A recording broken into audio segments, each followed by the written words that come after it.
Hello, citizens of the world. We are anonymous.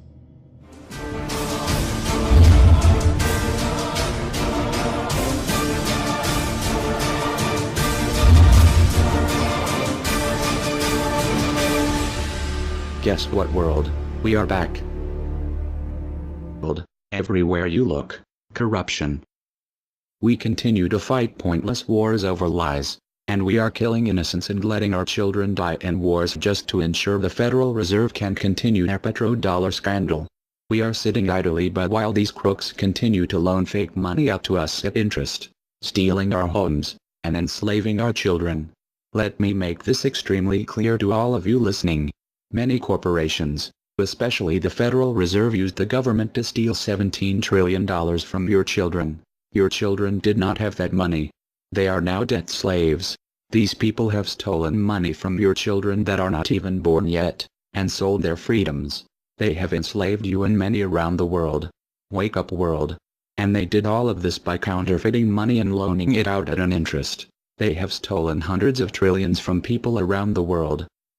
Have you heard about Microsoft's Xbox manufacturers in China? They had to install suicide nets outside their buildings to ensure their employees don't jump out of the window to commit suicide. These are the conditions your children in the US will be working under when the debt is soon owed, and it will be owed. It is not a matter of if it will be owed, but it is just a matter of when. And it will happen as soon as the United States economy collapses, which will happen very, very soon. And if you think because you do not live in the United States this does not affect you, you are wrong. And you are next. The only way we can stop this is if we all unite together and fight it. People of the US are waking up to the Federal Reserve scandal, and the powers that be are currently afraid of retaliation. And that is precisely why they trying everything they can to disarm us. You know how the media has been saying gun violence has been out of control and at an all-time high. They are not simply twisting the truth here or exaggerating. They are absolutely bold-faced presenting lies to you. First off, realize, gun violence in the United States has always been shockingly low. And gun violence has dropped by 49% in the last 11 years. The already absurdly low gun violence in America has literally dropped in half. In half. The fact they are saying that it is at an all-time high perfect demonstrates how biased the government and the media is. If this doesn't prove to you that they have an agenda, then nothing will. Do you remember how the media keeps repeating that there has been 74 school shootings since Sandy Hook? Those 74 shootings were not even mass shootings like they claim. Most were suicides and none of them even took place at a school. Not a single one. They are presenting lies to you, America. When will you wake up? At some point you have to ask yourself, why would the government fake 74 mass school shootings involving children? If they get our guns, we will lose the fight against them. And they will take away absolutely all of your freedoms and you and your children will be forever slaves. And don't forget they purposefully put you and your children into that debt.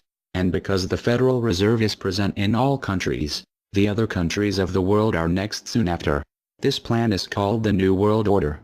It is the same New World Order the Vice President of the United States called for on national TV a month ago. He said we need to strive for and complete the New World Order. This is also the same New World Order President George Bush and President Kennedy said is our country's lifetime goal. And the same New World Order George Bush said on national TV said will happen no matter what we do, and we cannot prevent it. This has all been a long-time plan. The Federal Reserve and their partners want complete control of humanity. We cannot let this happen. They want to rule over us, like kings and queens. And humanity will be forever lost to enslavement by a bunch of tyrants who have publicly admitted they want to kill off the majority of the population so the masses are easier to control. They are going to wipe your bloodline completely off of the earth. He'll tell you the order of things to happen. The enslavement will follow immediately after guns are taken away and you cannot fight back. If they cannot get the guns before the economic collapse, then they will wait until the economy collapses. When the economy collapses, people will be starving. There will be looters and shootings. The government will insist on taking guns away to help, and as soon as the guns are taken away, then we will fall into a complete dictatorship. Do not fall for it. Remember, They are the ones who caused the economic collapse to begin with. This is the same tactic used on Germans and it worked. So expect it. As soon as the economy collapsed and the masses were starving, the German government asked the people to give up their rights and they listened. And then eventually the government was throwing the naked masses into giant burning hot ovens for mass execution. Do not give up your rights. Do not give up your guns. Fight back, as they were the ones who caused the problem. Just so you know, the people who are behind this Federal Reserve scam and New World Order are the same ones who funded Hitler's campaign. Make no mistake, these people are as brutal as Hitler himself, even more brutal. In fact, now we are going to show you some. Assuming America grows some balls and we win, we will need an overall plan. We have come up with a perfect plan. This plan offers extraordinary possibilities. It will make for the most beautiful and free world you can ever imagine. If we are successful, we can leave a much better for our children. A beautiful world. Watch every minute of the rest of the video. Do not skip a single bit of it, as it is all important. If this one video gets out to and can change the world, this is your opportunity to make a difference. Please share this video. What you want with it, get paid for the views. We don't care. Just get the message out there for the world to see. Now sit back and relax, enjoy the movie.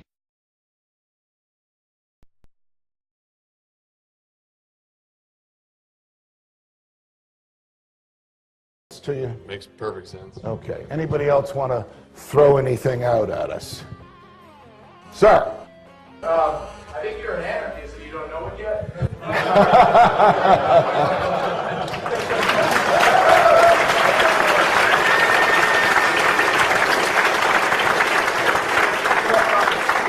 Do you hear me denying anything?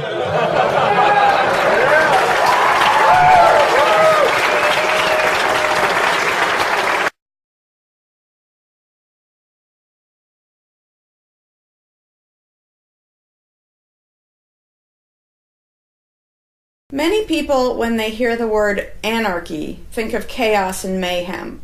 So they assume that an anarchist must be in favor of disorder and violence. That is the complete opposite of the truth. Most objections and complaints about the anarchist or voluntarist philosophy are not actually about the philosophy itself, but result from people misunderstanding what the philosophy is all about. To illustrate a few points, we will use the example of two fictional islands. Authoritania, where there is a ruling class or government, and Anarchia, where there is no ruling class of any kind. We will use these islands to examine several common misconceptions about anarchism. Lots of people think anarchy means every man for himself, or survival of the fittest, or the absence of any social cooperation or organization. They think that anarchy means everyone has to be self-sufficient.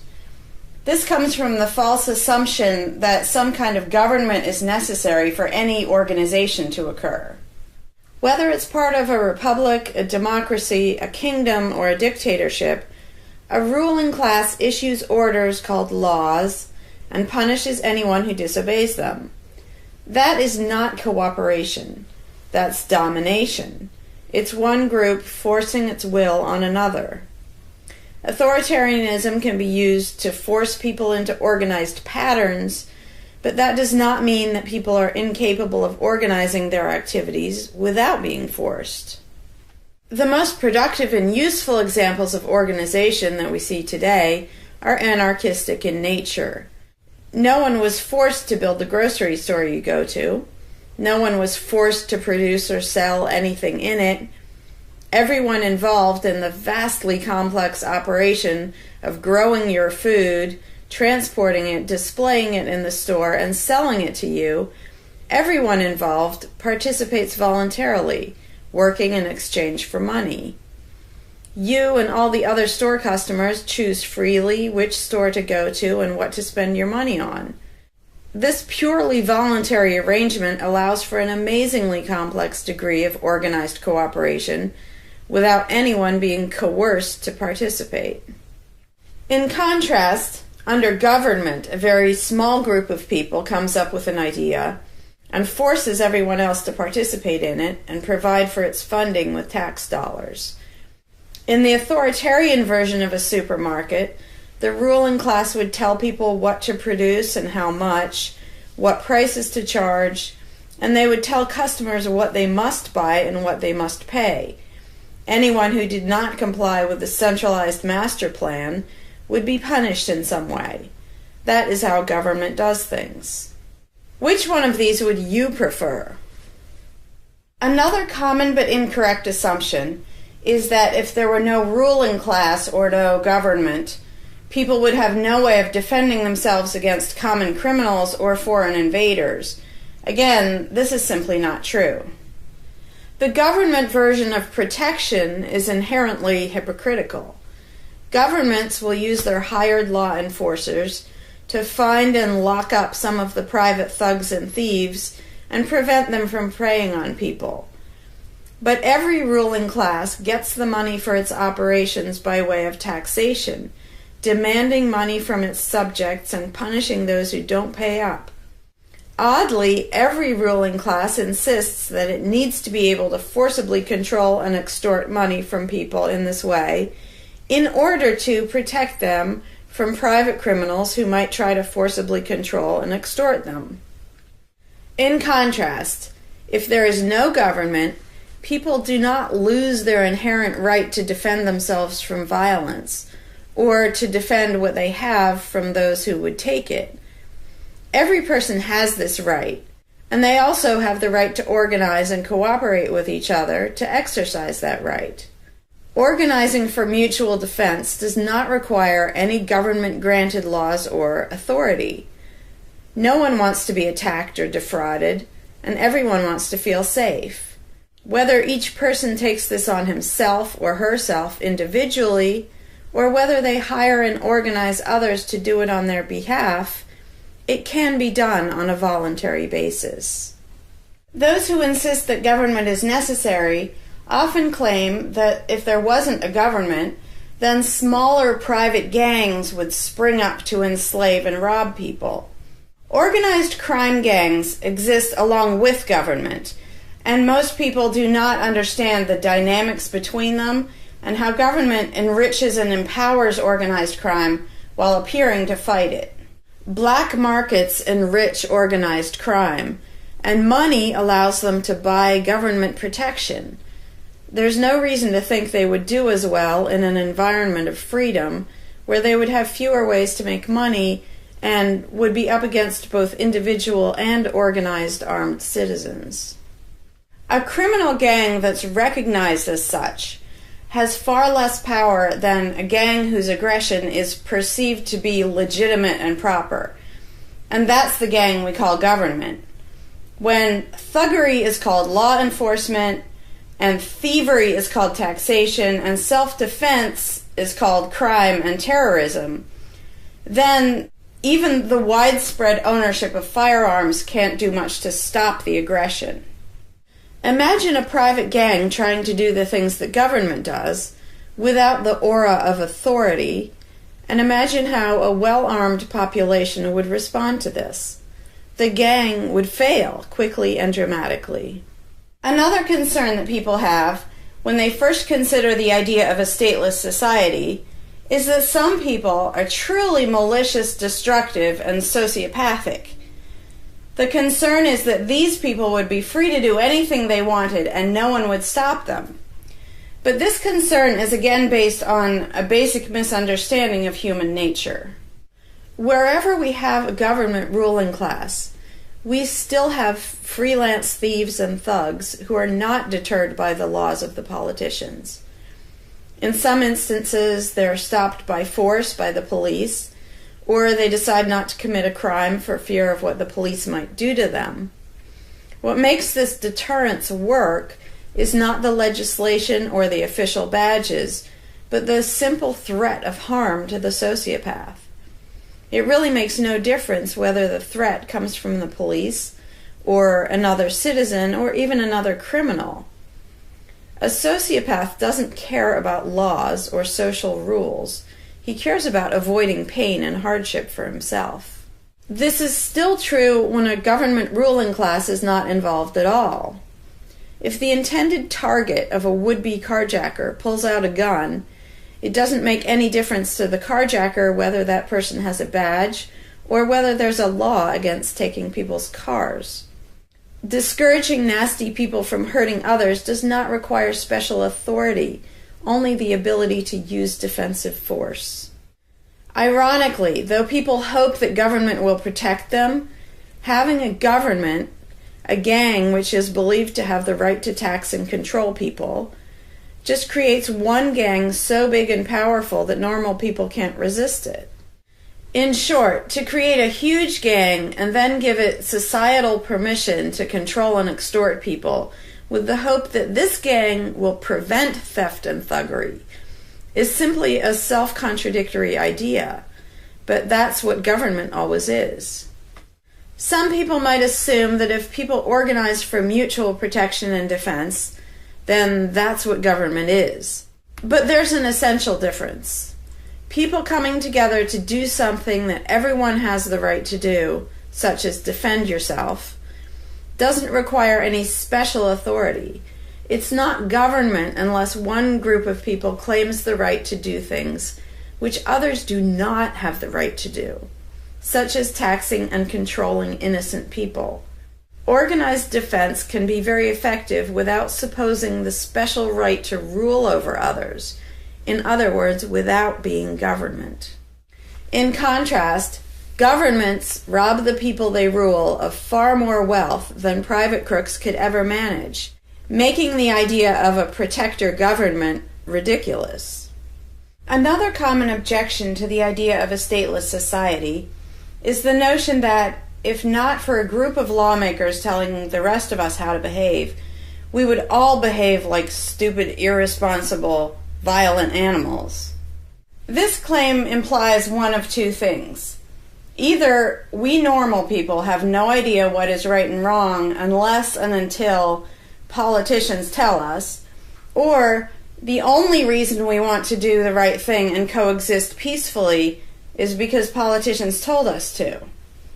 A quick examination of your own motivations will show you that neither of those things is actually true.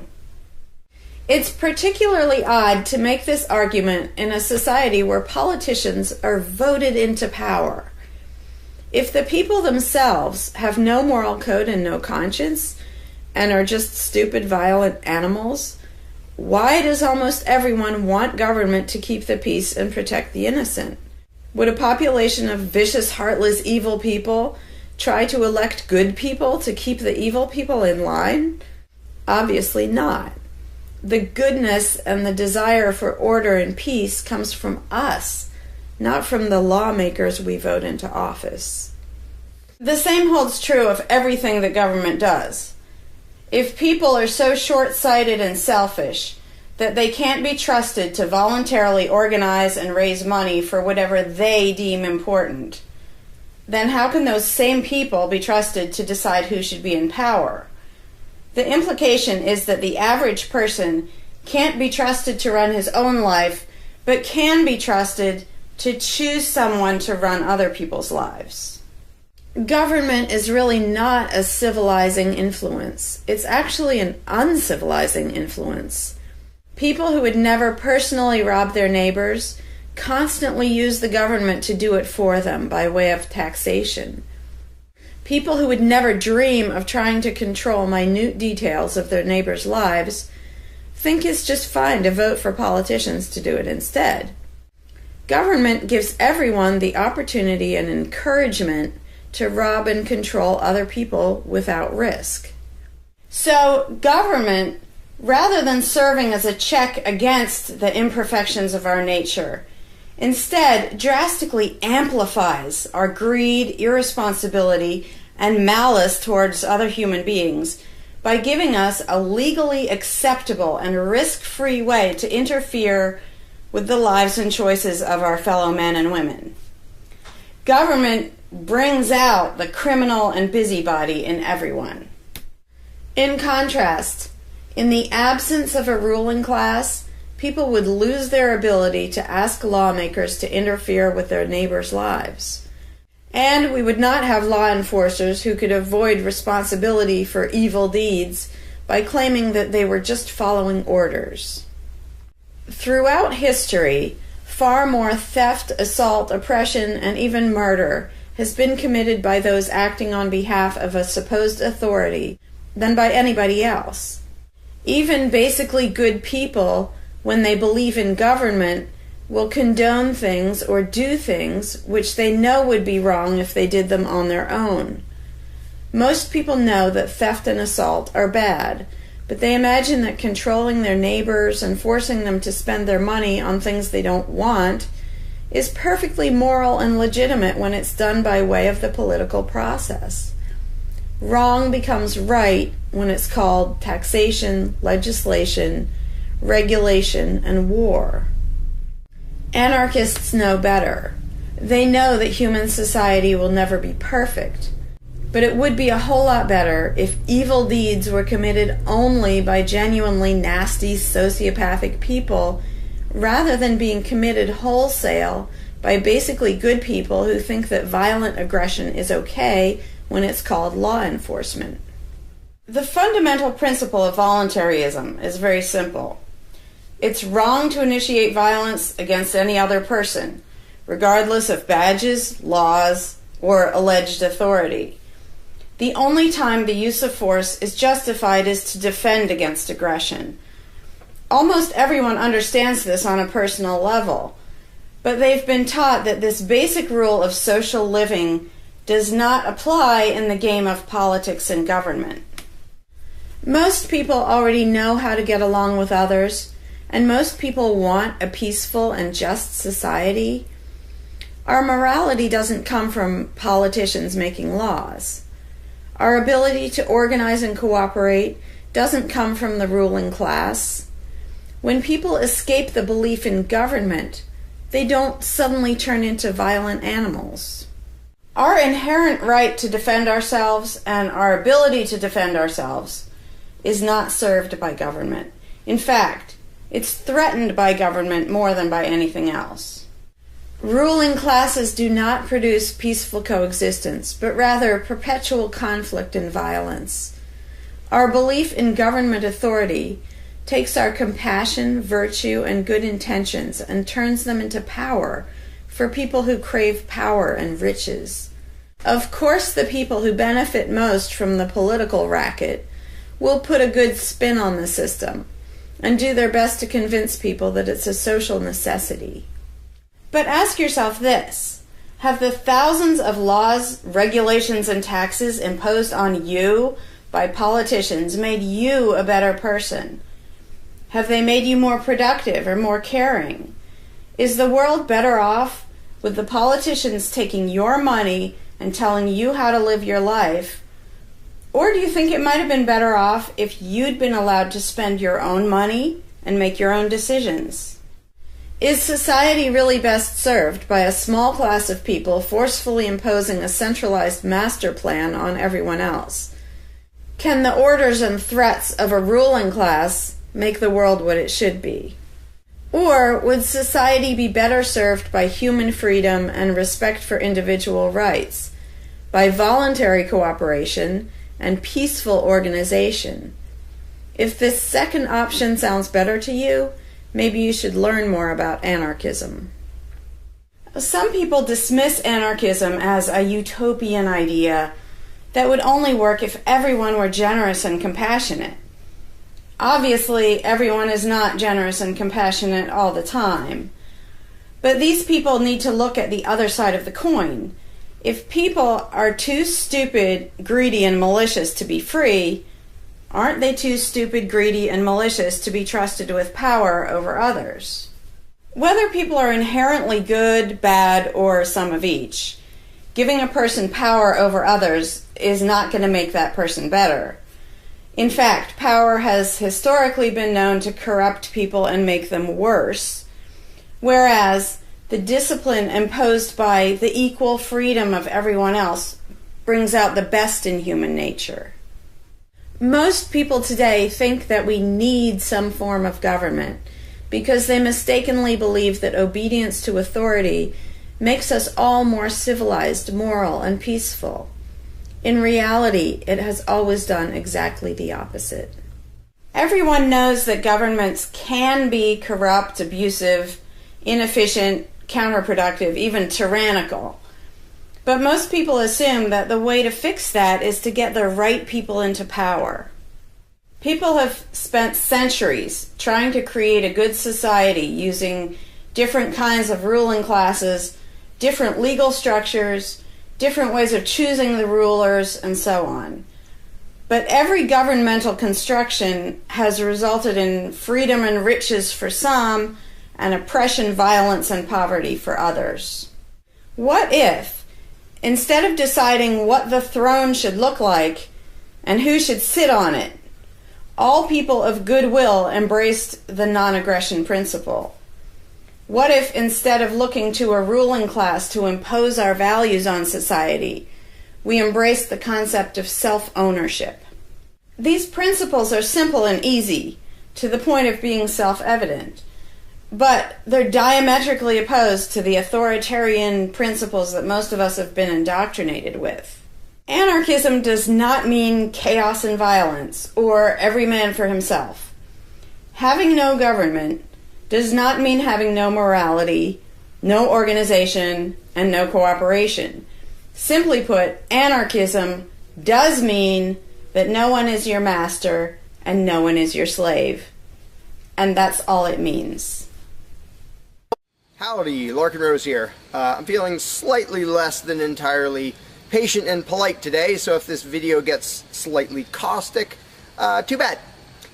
This video is for all the people who are constantly saying, well, if not for government, we couldn't have roads, or we couldn't have police, or nobody would care for the poor, or we wouldn't be protected, whether it's from local thugs or from foreign invaders. We wouldn't have this, we wouldn't have that. So thank goodness we have government and taxes, because we wouldn't have any of those things. And the first way I'd respond to that is by pointing out the assumptions that underlie that complaint, that argument. Basically what people are saying, because let's be clear about what the terms mean, government is the people who boss everybody else around. And taxes are those people demanding money from us. So they basically tell us, hand over a whole bunch of money and we'll decide how to take care of you. We'll decide how to spend your money. If we don't like it, too bad, we don't really have a choice. Like, well, you can vote in a few years and maybe something will change, even though it totally won't. So that's what people are saying. Basically, if we didn't have a ruling class stealing our money and then supposedly spending it to protect us, how could we possibly have roads or anybody to protect us? The implication is that in this country, for example, 300 million people would just sit around thinking, oh, we can't do it. Without politicians and tax collectors, we can't have a road, we can't protect each other, and we can't... And it rests on this bizarre assumption that things that almost everybody wants, they wouldn't do anything to make happen unless there were politicians forcing us to give them money so they can make it happen.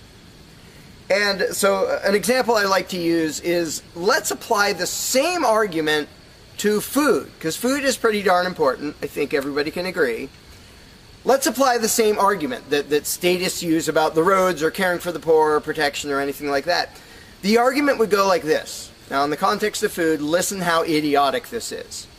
If we don't have government demanding money from all of us under the threat of caging us, and that's what taxation is, here's the money you have to give us, here's the nasty things we do to you if you don't. If that didn't happen so that they could build a big food production and distribution system and feed us, well, we'd all starve. We'd all just sit around saying, gosh, I wish we had food, but you know, no politicians and tax collectors. We're just going to sit around and starve to death. Now, in this country, nobody would believe something that stupid, because all you have to do is go to a supermarket and see a perfect example of really efficient, organized cooperation that nobody is forced to do. There is no, you know, if you're going to make the argument that people make about roads and protection and all that, you'd say, well, nobody is forced to make any food for anybody in this country. How do you know everyone's just going to say, well, it's not my job, and we'll all starve to death? There's no guarantee. There's no master plan guaranteeing that we'll all have food. So obviously we're all going to starve if we don't have an authoritarian government stealing our money and then making food and giving it to us. Because golly gee, we couldn't possibly do it voluntarily ourselves. Again, in this country, nobody makes that argument because they see it happening voluntarily. Nobody involved is forced to do that. Nobody is forced to make you a single bite of food. There is no guarantee at all from anybody. And yet, Americans are, by and large, hugely overweight. Obviously, we don't have a lack of food. We might have a lack of healthy food. But obviously, we see that example. Oh, we can handle that. You know, voluntarily, mutual cooperation, that's fine for food. But for some reason, it's not okay, and we can't even fathom the idea of the exact same thing handling roads or handling protecting us or other things that almost everybody wants. So there's, in the question is this bizarre assumption that everybody will sit around really, really, really wanting something, but because there aren't politicians bossing us around and stealing our money, well, how could we possibly do it? And one of the most common things is, who will build the roads? Which is amazingly stupid to me. Just amazingly stupid. I have here in my pocket a little tiny thing. With this little tiny thing, I can be most places in this country and call people all over the world. And I own it myself. I'm not anywhere near rich these days, but I own one. Almost everybody I know has one of these. A little thing that can fit in your pocket, and just on a whim, you can open it and talk to somebody who's on the other side of the planet. And there was no coercion. Nobody forced anybody to make one of these. This is the result of voluntary cooperation. And that's it. Free trade. Organization, yeah, good. Cooperation, yeah, good. Coercion, which is what government is, and taxation, which is theft, didn't need that to do this. So what these people are telling me, oh, we wouldn't have roads if we didn't have government, is that somehow free individuals, relatively free, interacting voluntarily can make it so I can talk to almost anybody in the world on a little thing that fits in my pocket on a budget that is not a very good budget at the moment, but I still have one of these. That freedom, not authoritarianism, can supply me with this, but freedom cannot achieve a flat place. Because that's what a road is. It's a flat place. From here to there, because we have these machines that take us from here to there. By the way, we don't have those machines because of government. We have those machines because of free enterprise and voluntary interaction and cooperation. The idea that freedom can make a car but can't make a flat place is just idiotic. You really think we can't make a flat place? And so I ask people when they say, well, who will build roads? Are you really telling me that you really and truly think that if government fell off the face of the earth, 300 million people in this country, 7 billion if you want to include the whole planet, would sit around in their houses thinking, golly, I wish I could go visit Fred, but I can't because there's not a flat thing from me to him, and I don't know how to do it. And the other 300 million or 7 billion people, we can't possibly do it because there aren't any politicians and tax collectors. If they were here, we could do it. If they were here to boss us around and steal our money and really inefficiently build a flat place, then we'd be set. Then I'd be comfortable and I could be confident that I could get places. I could visit Fred, I could go shopping, but now we're all going to sit in our houses wishing we could go to the corner store, but we can't because, golly, how could we possibly make a flat place from here to there? We can make these, where you can talk to anybody in the world. We can make machines that you drive around in, but no, we couldn't possibly make a flat place. And when people say, well, who will build the roads? The first answer is the same damn people who do it now. Politicians and tax collectors don't build the friggin' roads. Have you ever seen one out there? No, you haven't. They steal our money, waste most of it, do all their corrupt games, and then they pay other people. Here's an idea. How about if we pay those other people who actually build the stinking road? And the fact that that doesn't occur to people is a great indication of how well indoctrinated people are by the rulers who will perpetually tell us, you can't organize anything, you can't achieve anything, you can't do anything unless we are here to force it on you. And it's, again, there are a zillion examples, whether it's caring for the poor or protection or roads, obviously. where most of the population will say, I'm really concerned that poor people won't be taken care of, which means most of the population wants people in need to be taken care of. And if we didn't have politicians stealing our money, how would it happen? Here's an idea. Take some money out of your pocket and give it to one of the people that you think needs help. Why would you not comprehend that, but you would comprehend some guy 1,000 miles away passing a law to send an armed thug to take your money, to waste 90% of it, and then give a little bit to somebody who may just be defrauding the system or may actually need it? And the amount of indoctrination required to make people even ask these questions of how could we possibly do this without government? What do you think government adds to the equation? It doesn't add any resources. It doesn't create anything. Everything it gives away, it steals from us first, by way of taxation. It doesn't add any skills. It doesn't add any knowledge. The people who are here would still be here if the institution of government fell over. We have all the know-how, we have all the resources, all the technology. The only thing it adds is one group that's imagined to have the right to violently assault and control and extort everybody else. So what the question really means is, how could we have a road, or how could I help that poor, or how could that poor person be helped, or how would anybody protect us if there wasn't a gang of thugs with permission to violently control and rob us?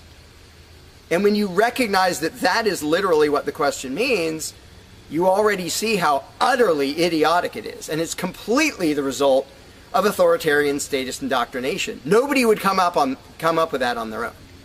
And you obviously don't see that with the example of food or cars or cell phones or anything else. Nobody says, we won't be able to talk to each other unless there's a gang of thugs that's allowed to boss us around and steal our money. And just economically, how stupid you have to be to think that's a good idea. Here are your choices. Let's do this. I'll give you these two choices for how you will be fed from now on. Either you can go spend your own money wherever you want. You can go to the supermarket or the local this or the local grocery, whatever you want. You can go decide what you want, and they'll tell you the price. You decide what you're going to buy and how much. And you can go to different places and you can shop around and you can do all that. That's option number one. But let me warn you, option number one does not give any guarantee that you will be fed. There's no master plan forcing people to feed you. So, oh my gosh, you better be really scared of that option, despite the fact that you can do it day after day and it works really darn well and feeds pretty much not only this country, but with a massive surplus. So that's option number one that apparently statists are scared of. Option number two is politicians will take as much money of yours as they decide to take. Then they will decide what, if anything, they will buy with that money in terms of food to give to you, to feed you. Do you really think that will serve you better, that will feed you better? Yeah, I'm much more comfortable that I'll have I'll be fed, I'll be secure, everything will be okay. If a gang of thugs who doesn't really care about me steals my money and then decides what, if anything, to give me back from what they stole. But that is implied in the question, whatever you put in the blank. How are we going to have blank if not for government? What you're saying is, how can we, the people who really want roads and food and cell phones and protection and all the things that almost everybody wants, how can we possibly have that unless we give someone permission to steal our money and boss us around and then decide what they're going to give us? And the same thing applies no matter what you put in the blank. How will we possibly do blank without government? One of the silly ones is caring for the poor. How will we care for the poor? Think of what that means. Like when more than half the country votes for a party to take care of the poor, it's more than half of the country saying, we're really concerned and we want to make sure that the less fortunate are taken care of, but we don't believe that normal people acting in freedom will take care of them. Well, if the people didn't care about the poor, they wouldn't win the election. By definition, if you vote for a welfare state, you're an idiot. Because either people are heartless bastards and you're going to lose, or people are compassionate and giving and you don't need to win. Just give them your stinking money. But people play the game, and that's the Democratic Party lives off of the idiotic notion that you're all so heartless that you should vote for us to steal your money to give to the poor. And half the country falls for it. Yeah, we're all so heartless that we voted you into office for the specific purpose of taking our money to help the less fortunate. That's just freaking brilliant. How about if half the country just gave their stinking money to the less fortunate? And then the less fortunate would all be rich, because it would be 1 trillion times more efficient than the government version of welfare ever is. Also, it would be actual charity instead of mass theft and corruption and fraud and all that fun stuff. But what takes the cake, the ultimately insane thing, whatever you put in that gap, how can we have blank without a parasitic ruling class and a bunch of hired thieves? It's just a stupid question, but it's extra super stupid when what's in the blank is, how will we be protected? Who will protect us from thieves and robbers if we don't have government? It's the most idiotic question. It's also the most frequent question from statists. So here's what the question literally means. If we don't give a certain gang of people permission to violently control us and take our money under threat of putting us in a cage, who will protect us from people who might commit aggression against us and take our money? Wanting government for that is exactly as brilliant as saying, we have to have a carjacker in our town, otherwise somebody might steal our cars. Government is an appointed thief. If you don't think taxation is theft, first of all, you're a really well-trained slave. Second of all, try not paying, see what happens. See if they say, oh, it's quite all right. Or if they say, no, you're going to pay, or we're going to take your stuff, or eventually we'll put you in a cage. And when people say, that's not theft, because we get something back. Learn to think. And I use this example all the time, and all I ever get is stupid looks from statists in response. If I robbed you at gunpoint of $100, and the next day I gave you a sandwich, and you said, what? I said, hey, now everything's fine, because you benefited. I gave you a service. I gave you lunch, so that retroactively makes it okay that I robbed you at gunpoint. Would you buy that argument? No, you'd say, that doesn't make it okay. I don't care that you gave me a sandwich. And yet every statist makes the exact same argument when it comes to government. Well, we get some stuff for it after they demand our money under threat of violence and putting us in a cage. Then we get services or goods. And we don't get what we asked for, and we get lots of things we didn't ask for. But we kind of get something, and that retroactively makes it okay for them to say, give us this much of every paycheck you make, or we're sending men with guns to take your property. And the slaves justify their own enslavement. I'm proud to pay my taxes. I'm proud to get robbed by a parasitic ruling class and get a little bit back and feel good about it. Like, not only is that legitimate and justified, but I feel proud that I let myself get robbed by a bunch of crooks and parasites. But again, the ultimate thing is protection.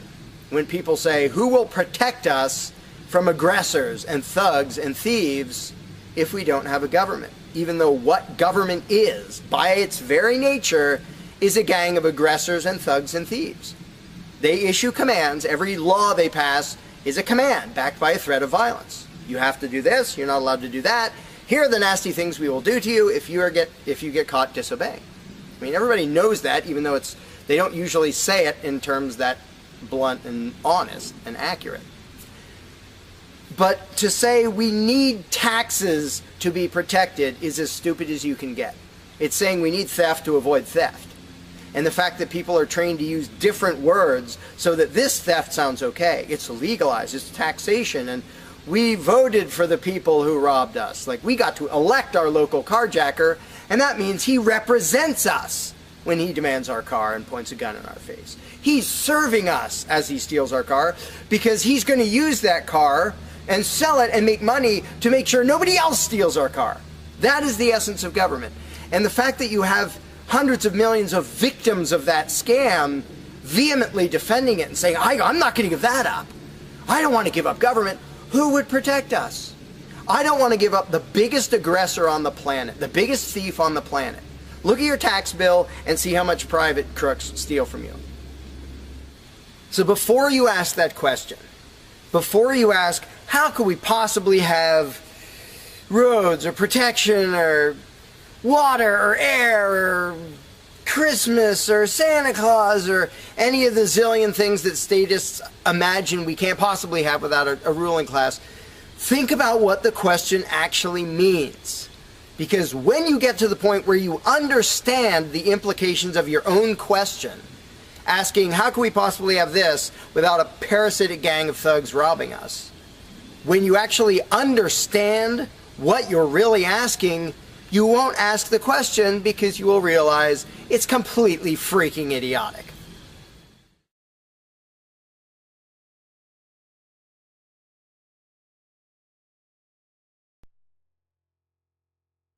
Hey, Larkin Rose here. One of the first things that people are concerned about when they start thinking about a society without a ruling class is, well, what happens to the nasty people? Whether you're talking about people who are just kind of negligent or inconsiderate, play their music too loud at night or leave their trash lying around the woods or whatever it is, all the way up to people who run around attacking and murdering people. So people say, well, what would happen to them? What would we do about that? Some people even go so far as to say, if not for government, there would be nothing to stop people from committing murder and doing whatever other nasty stuff. And it's funny because when somebody says that, there would be no consequences, they could do whatever they wanted and nobody would stop them, the person saying that is implying that he isn't going to do anything. If there's someone running around attacking and murdering innocent people, the guy who said nothing will happen to them, obviously he's not going to do anything or something would happen to them. But not only is he demonstrating his own cowardice when he said there would be nothing to stop murderers, he's also projecting his own immaturity and irresponsibility onto the rest of the world, because he's also saying the other 7 billion people wouldn't do anything about it, which obviously isn't true.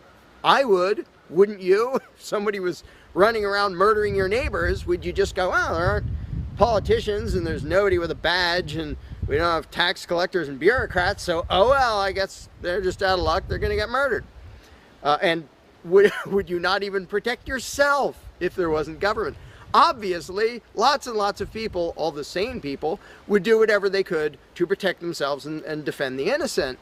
So to say nothing would happen is just really bizarre. And it comes from having a mentality basically of a little kid in a classroom, where the teacher walks out of the room and the kids are just sitting there. We don't know what to do. No authorities telling us what to do.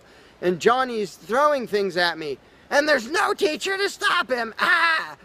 Because most people, having been trained into authoritarian mentality, it never occurs to them that they are the ones who should fix anything, who should stop anything. And so when people say, well, what would be done about this and that and the other thing, nasty people doing nasty things, the first thing I ask is, well, what would you do about it? Because people are so into the mentality that there has to be some master plan and some authority who writes down the law of here is what will be done with those people, that people don't think in terms of, well, what would I do about it? Which is why I always ask people, well, what would you do about it? You're a person just as much as me and just as much as the other 7 billion. What would you feel justified in doing if somebody was polluting or playing their music too loud at night or running around murdering people or whatever in between you can think of? Any nasty thing, what would you feel justified in doing about it? Because there's a very basic rule of being a moral human being, which is if it would be wrong for you to do something, don't ask anybody else to do it. And the rule is so simple, so self-evident and obvious that most people will go, well, duh, of course. Trouble is, nobody in the world who believes in government abides by that rule. Nobody.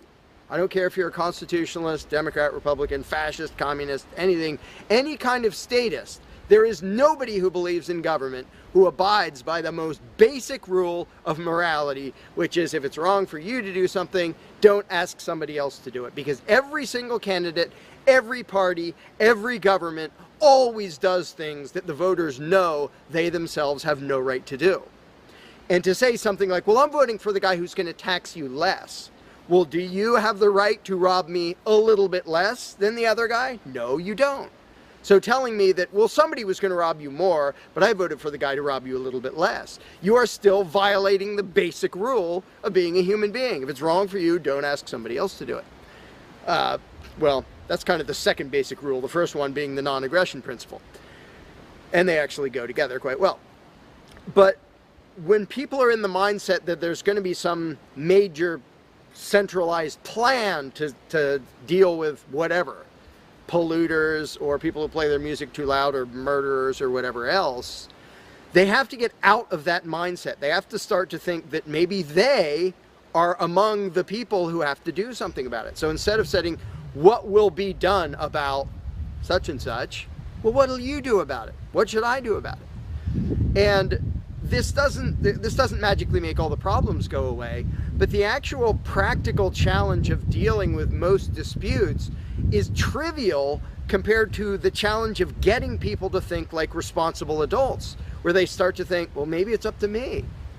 And a while back I did little events called Escaping the Myth, and one of the little mental exercises I did with these little groups of people is, imagine we're on an island and we're it. There's no government, there's no authority, there's nobody with a badge, and one of us is running around stealing stuff from other people. He's not killing anybody, but he's stealing stuff. What are we going to do about it? We normal people. There's not a legislature, there's not 911 to call, there's nobody with a badge, it's just people. And so with that specific example, I would ask people, so what do we do?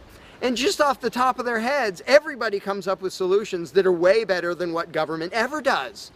First of all, every government solution is, all right, step one, I get to rob everybody. That's the government solution. Well, we're going to tax everybody so we have the resources to stop that other robber. Well, in the island scenario, nobody is stupid enough or insane enough to start with that, to say, well, let's see, so somebody's stealing our stuff. Okay, first, I get to rob all of you so that I have the resources to protect you from him. Nobody is that insane. Everybody is insane enough to believe that who believes in government. And I did for many years. I was stupid enough to actually think that it was rational and moral to advocate mass extortion in order to protect people. And that's just stupid. So I just believed something insanely stupid for a very long time. Most of the world still believes that. But in a setting where people are put on the spot and they're responsible for what happens, they don't do that. They don't say, well, I get to boss everybody around and take their money. Nobody does that. So to me, the challenge is not even coming up with specific solutions to every imaginable dispute or problem, which I don't pretend to know how everything's going to turn out. And I don't intend to be emperor of anarchy. I'm not going to be in charge of the world. But getting people to the mindset where it's up to them, where there's just people, we're it. No legislatures, no people with badges, no authority, we're just people. Suddenly people are way better at solving problems and making things work. One good example is when there's a disaster. Unfortunately, sometimes it takes a horrendous event to bring out the best in people. And it brings out the worst in some people too. But when people say, whoa, my neighbor's house is floating away, I'm not going to wait for FEMA. I'm not going to dial 911. I'm going to jump in a boat and go save him. Because suddenly it's on me. Suddenly I'm the one who has to do something. And when it occurs to people that they're the ones who have to do something, and unfortunately, usually that only happens in a complete disaster area, when it occurs to people and they suddenly take on the responsibility and start to think like adults, their solutions are generally a lot better than any government solutions, and ever are.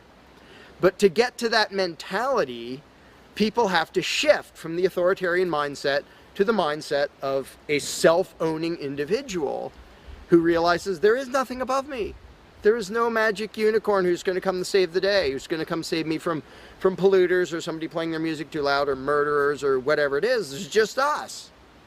And if we realize that, then first of all, people would stop asking me, well, without a government, how would this be handled? As if I'm going to be in charge. I don't freaking know. What would you do about it? I can tell you what I would do about it. I could tell you what I might suggest, what I might predict, but who cares? I'm one of 7 billion people. I'm not going to be in charge any more than you are. So it's really a mental exercise that people have to think over in their own heads with their own moral codes instead of waiting for some outside answer. And it's why I don't usually get into those discussions of, well, here's my plan for how to deal with this and that and the other thing, because my plan doesn't matter. My plan will not be the best plan for any problem you can come up with. There will be a million people with better plans than whatever I could come up with. So don't ask me to describe how you are going to fix problems. I don't freaking know. And you can see the mind shift in people when they grasp that they own themselves and they suddenly realize, oh, okay, well, yeah, there are things we can do to settle disputes, to protect ourselves from attackers, to do this or that or the other thing. But the first step is just grow up. Stop thinking it's somebody else's business to make the world work. Well, how will the poor be cared for? I don't know. What are you going to do? Well, how will we be protected from this? I don't know. What are you going to do about it?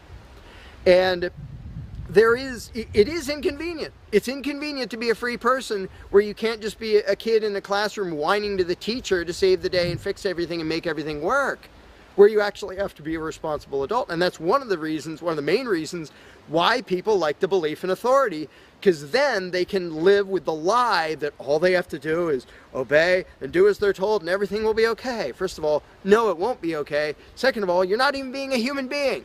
You just threw your free will out the window and became somebody's slave in the hopes that that would help humanity. It doesn't help humanity for you to be a slave. It doesn't help humanity for everybody else to be a slave. It does help humanity for you to start thinking as an adult, responsible human being who owns himself and who accepts that it is your responsibility to figure out how to make the world work.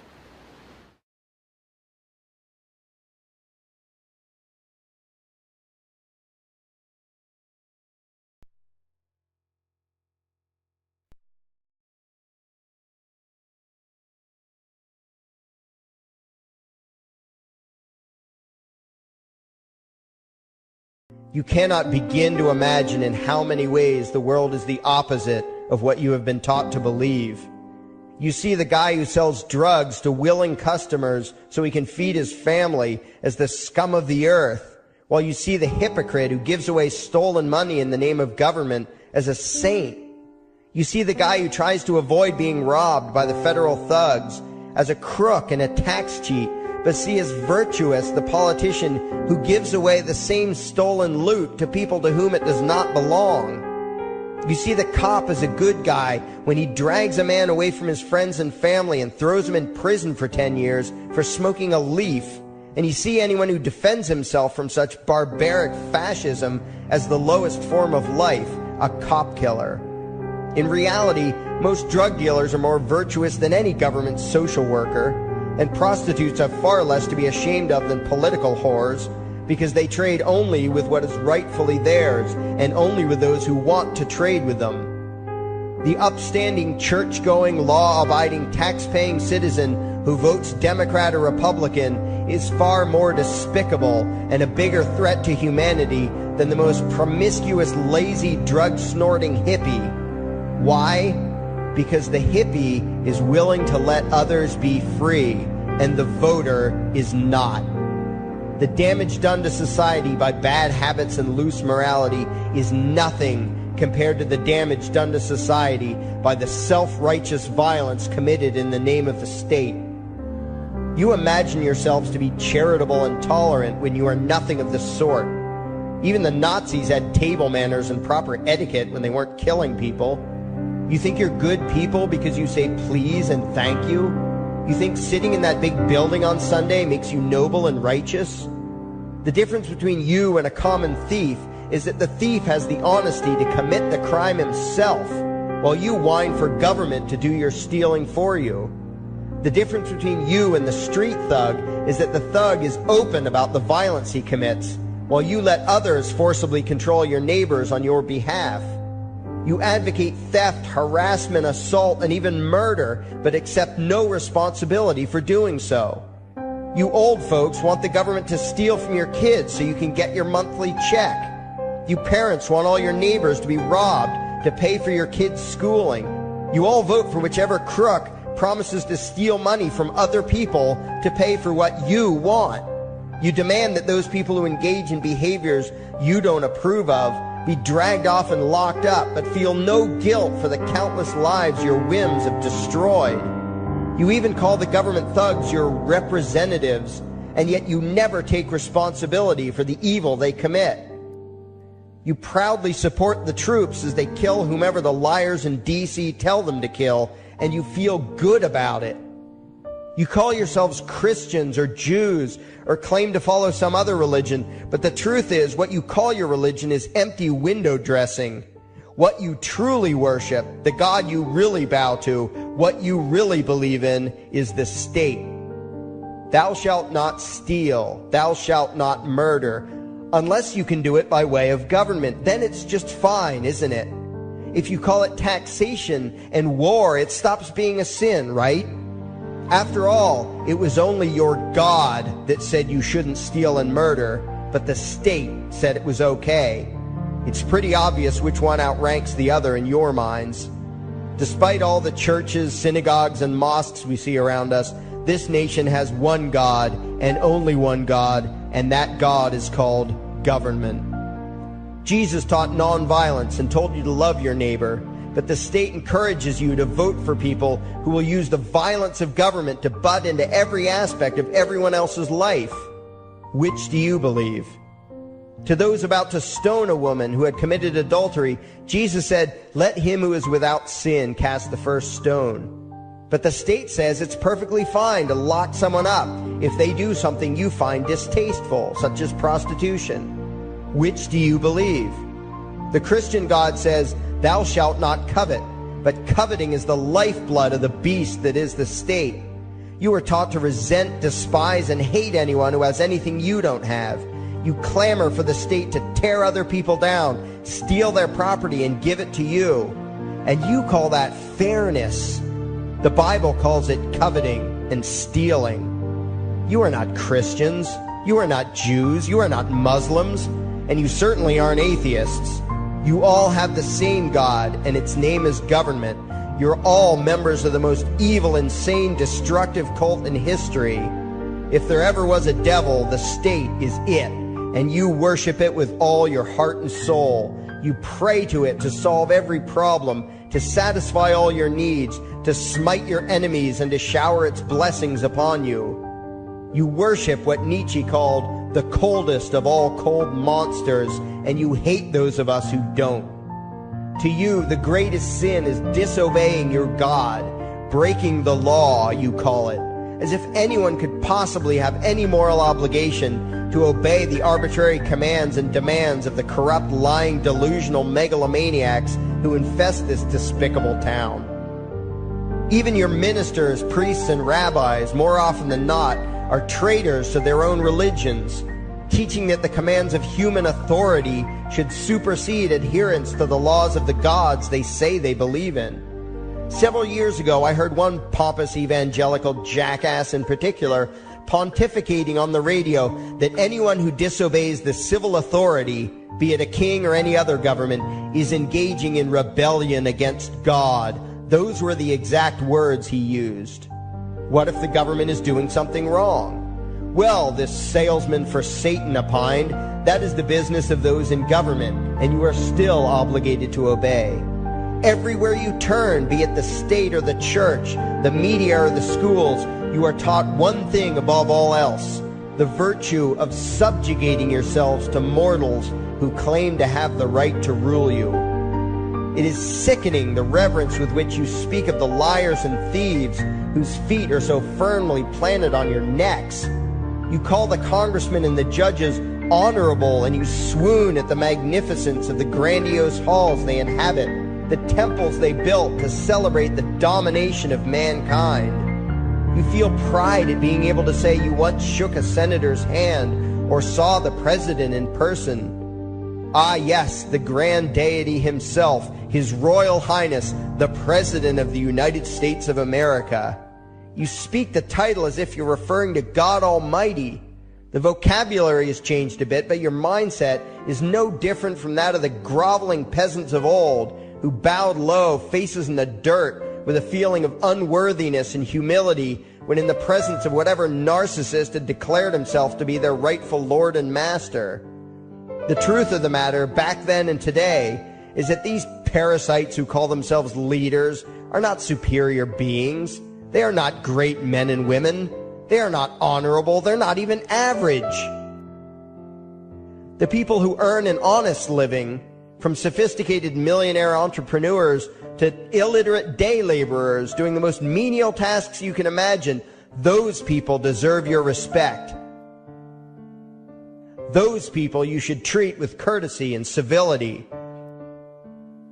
But the frauds who claim the right to rule you and demand your subservience and obedience, they deserve only your scorn and contempt. Those who seek so-called high office are the lowest of the low. They may dress better, have larger vocabularies, and do a better job of planning out and executing their schemes, but they are no better than pickpockets, muggers, and carjackers.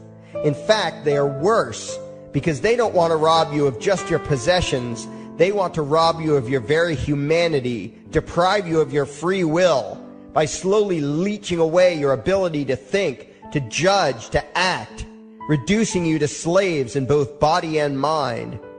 And still you persist in calling them leaders. Leaders? Where is it that you think you're going exactly that would require you to have a leader? If you just live your own life and mind your own damn business, exercising your own talents, pursuing your own dreams, striving to be what you believe you should be, what possible use would you have for a leader?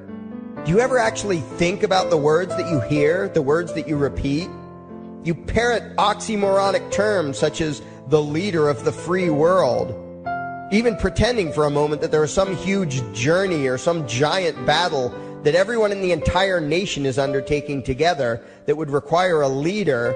Why would you ever think, even for a moment, that the crooks that infest this town are the sort of people you should listen to or emulate or follow anywhere?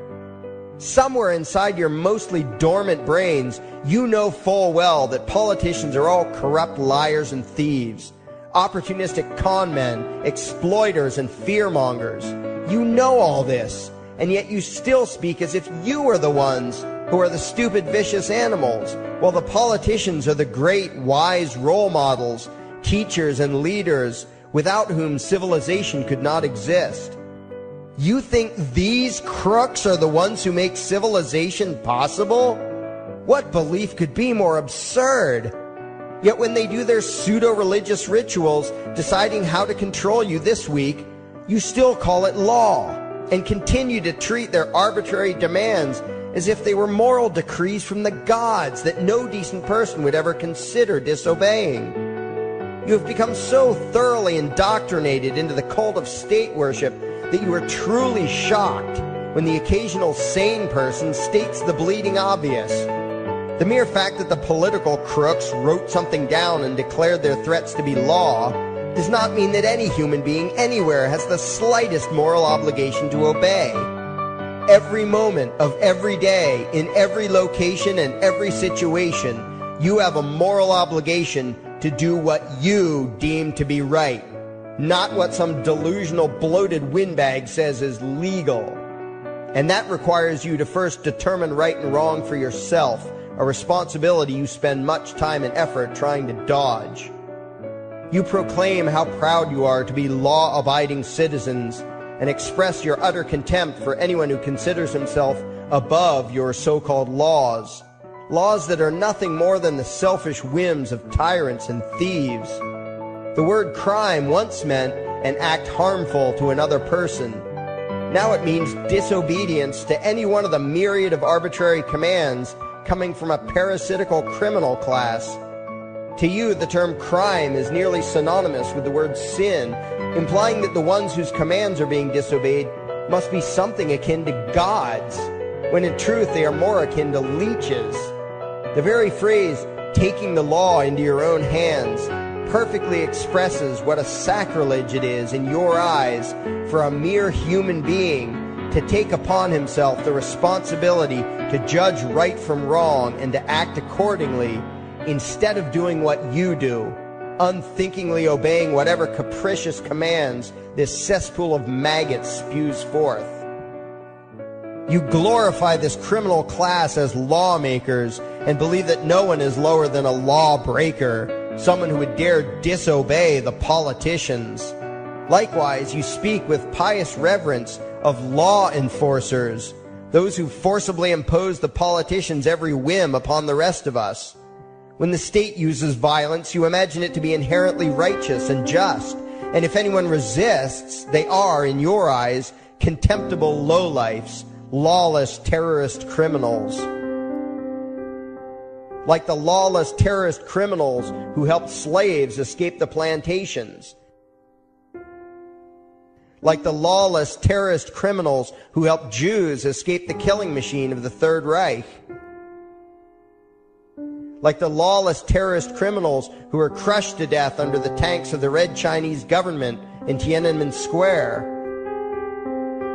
Like all the lawless terrorist criminals in history who had the courage to disobey the never-ending stream of tyrants and oppressors who have called their violence authority and law. And that includes the lawless terrorist criminals who founded this country. Everything you think you know is upside down, backwards, and inside out.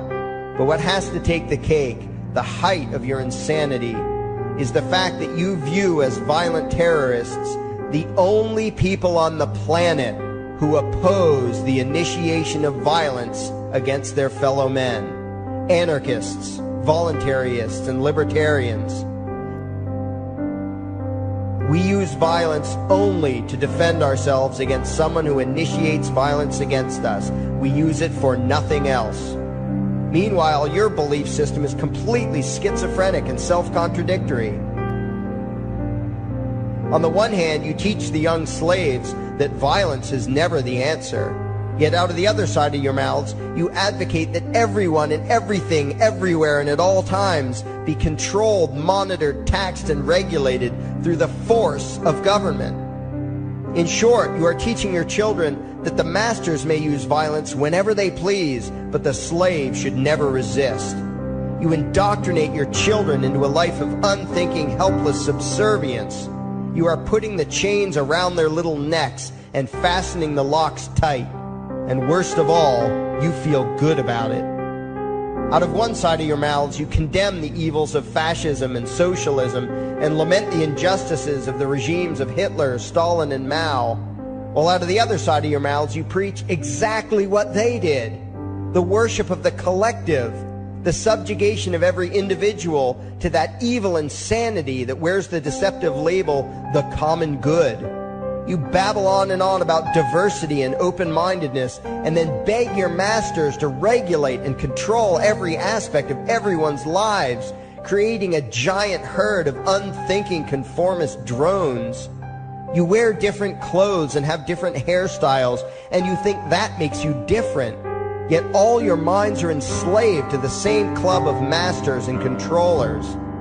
You think what they tell you to think and do what they tell you to do while imagining yourselves to be progressive, thinking, and enlightened. From your position of relative comfort and safety, you now condemn the evils of other lands and other times while turning a blind eye to the injustices happening right in front of you. You tell yourself that had you lived in those other places, in those other times, you would have been among those who stood up against oppression and defended the downtrodden. But that is a lie. You would have been right there with the rest of the flock of well-trained sheep, loudly demanding that the slaves be beaten, that the witches be burned, that the nonconformists and rebels be destroyed. How do I know this? Because that is exactly what you are doing today. Today's injustices and oppressions are fashionable and popular, and those who resist them, you tell yourselves, are just malcontents and freaks, people whose rights don't matter, people who deserve to be crushed under the boot of authority. Isn't that right? You bunch of spineless, unthinking hypocrites, look in the mirror. Take a good look at what you imagine to be righteous and kind. You are the devil's plaything. The crowds of thousands wildly applauding the speeches of Adolf Hitler, that was you. The mob demanding that Jesus Christ be nailed to the cross, that was you. The white invaders who celebrated the wholesale slaughter of those godless redskins, that was you. The throngs filling the Colosseum, applauding as the Christians were fed to the lions, that was you. Throughout history, the perpetual suffering and injustice occurring on an incomprehensible scale, it was all because of people just like you. The well-trained, thoroughly indoctrinated conformists, the people who do as they're told, who proudly bow to their masters, who follow the crowd, believing what everyone else believes and thinking whatever authority tells them to think, that is you. And your ignorance is not because the truth is not available to you. There have been radicals preaching it for thousands of years. No, you are ignorant because you shun the truth with all your heart and soul. You close your eyes and run away when a hint of reality lands in front of you. You condemn as extremists and fringe kooks those who try to show you the chains you wear because you don't want to be free. You don't even want to be human. Responsibility and reality scare the hell out of you, so you cling tightly to your own enslavement and lash out at any who seek to free you from it. When someone opens the door to your cage, you cower back in the corner and yell, "Close it, close it." Well, some of us are finished with trying to save you. We've wasted enough effort trying to convince you that you should be free. All you ever do is spout back what your masters have taught you, that being free only leads to chaos and destruction, while being obedient and subservient leads to peace and prosperity. There are none so blind as those who will not see. And you nation of sheep, would rather die than see the truth.